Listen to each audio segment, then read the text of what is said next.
2001 সালের 24 August Airbus A330 flight 236 Toronto থেকে পর্তুগালের উদ্দেশ্যে যাত্রা শুরু করেছিল 306 জন যাত্রীকে নিয়ে।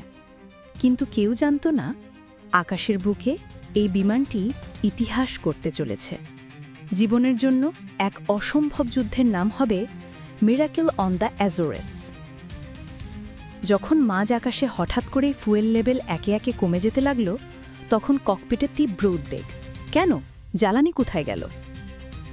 মাত্র কয়েক মিনিটের মধ্যে 2টি ইঞ্জিনই বন্ধ হয়ে গেল।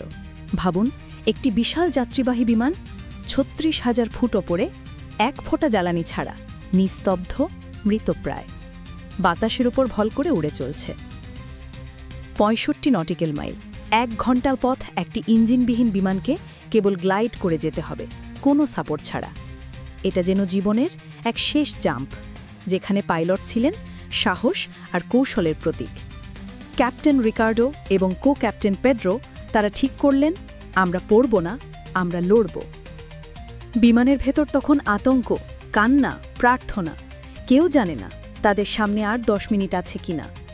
আকাশের নিচে যখন সমুদ্র আর অজানা দ্বীপপুঞ্জ, তখন সাহসী একমাত্র ইঞ্জিন। শেষ মুহূর্তে দীর্ঘ 19 মিনিটের গ্লাইডের পর তারা দেখতে পান অ্যাজোরেজের লার্জেস্ট এয়ারবেস।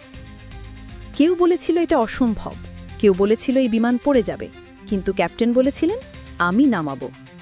আর তিনি নামিয়েছিলেন, শব্দ ছাড়া, ইঞ্জিন ছাড়া, কিন্তু জীবনের প্রতিটি মুহূর্ত বাঁচিয়ে।